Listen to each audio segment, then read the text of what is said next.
Des baleines filmées en train de piéger leur proie avec une technique plutôt douteuse, quelqu'un qui filme un guépard en train de miauler comme un chat ou encore le glass gem, une mystérieuse variété de maïs aux couleurs de l'arc-en-ciel. Vous pensez avoir tout vu dans la vie, mais voici des choses que vous verrez pour la première fois ici dans cette vidéo. C'est parti. Vous vous baladez dans le zoo Tri-Cross à Atherton en Angleterre et voilà que vous vous arrêtez net devant l'enclos des primates. Et là, deux individus attirent votre attention.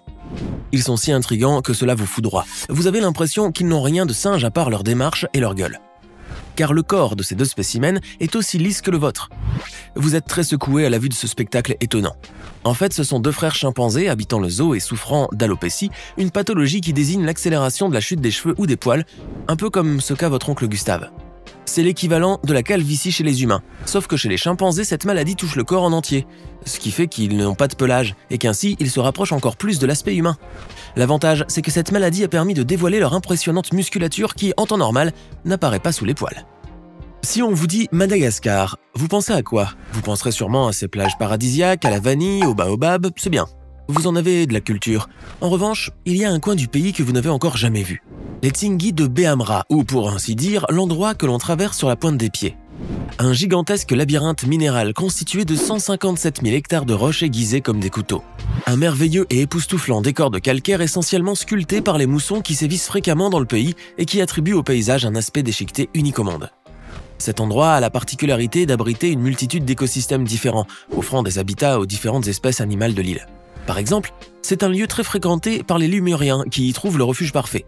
On peut également trouver le Brookesia perarmata, un type de caméléon très petit, ou encore d'autres espèces endémiques ainsi que 300 espèces végétales qui ont trouvé en la réserve naturelle occupée par une importante couverture forestière de plus de 85 000 hectares et d'une savane, un véritable paradis terrestre. Si vous vous y rendez, c'est le vertige assuré.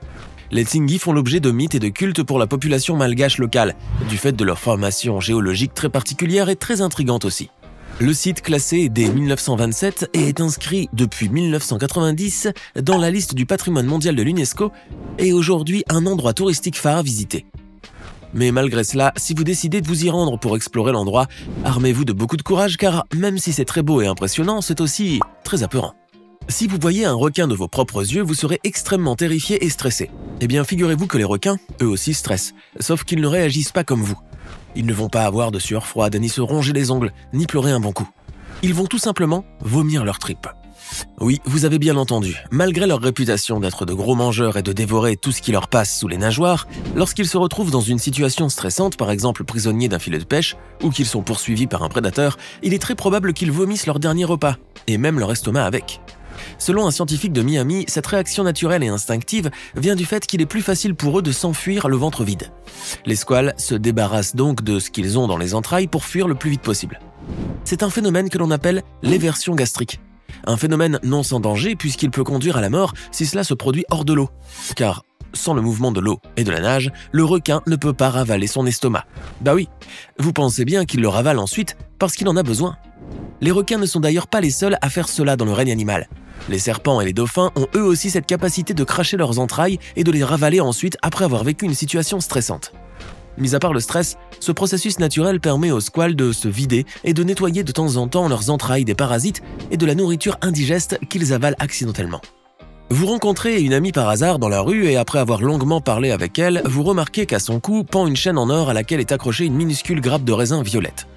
Vous êtes intrigué et vous ne pouvez pas vous empêcher de lui couper la parole pour satisfaire votre curiosité et lui demander pourquoi des raisins sont accrochés à son cou en guise de pendentif. Serait-ce une nouvelle mode? Sont-ils là en cas de petit creux? Vous avez bien envie de savoir, sa réponse vous surprend. Il ne s'agit pas de vrais raisins mais d'agate raisin, une pierre précieuse également connue sous le nom de calcédoine bothrioïde. C'est une variété de calcédoine constituée de cristallites de quartz en forme de petites boules jointives faisant étrangement penser à une grappe de raisin. En revanche, les analyses prouvent que malgré son appellation, cette pierre n'est pas réellement une agate. On peut en trouver de couleur violette, mais aussi de couleur blanche, grise, verte ou encore bleue. L'agate raisin est souvent trouvée sur la plage de Manakara, sur l'île indonésienne de Sulawesi. Elle est formée dans de la lave en coussins composés d'andésite et grâce à l'espace laissé entre ces coussins, la pierre prend forme. La tectonique entre les plaques se charge ensuite de remonter l'andésite dans les montagnes de Sulawesi. Vous avez certainement déjà dû voir des baleines sortir et sauter hors de l'eau. C'est un spectacle époustouflant. En revanche, ce que vous n'avez encore jamais vu, c'est l'étrange chorégraphie qu'elles font dans l'eau lorsqu'elles ont un petit creux et qu'elles souhaitent manger.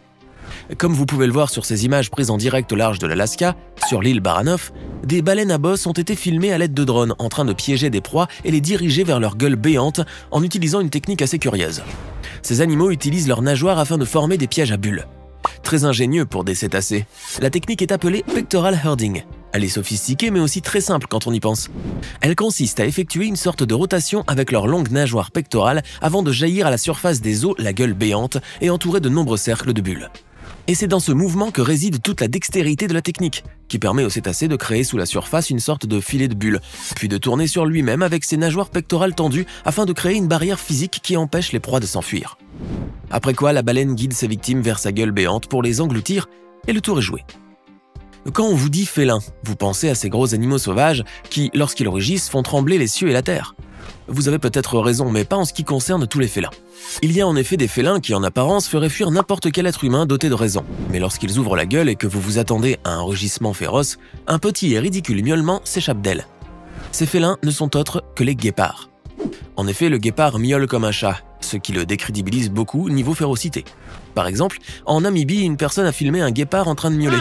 C'est drôle, mais à la fois si mignon.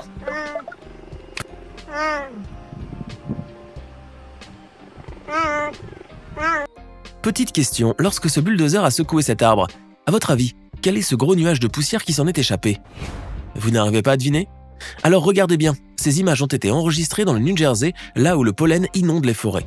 Ce bulldozer a tapé dans cet arbre et ce dernier était si chargé de pollen que lorsqu'il a été secoué, un gros nuage de pollen s'en est échappé. Il était si épais qu'il a repris la forme de l'arbre. Un spectacle très étonnant. Oups, pardon. Vous connaissez beaucoup de sortes de requins. Les requins blancs, requins marteaux, requins baleines, requins tigres. Mais il y a une sorte de requin que vous ne connaissez certainement pas.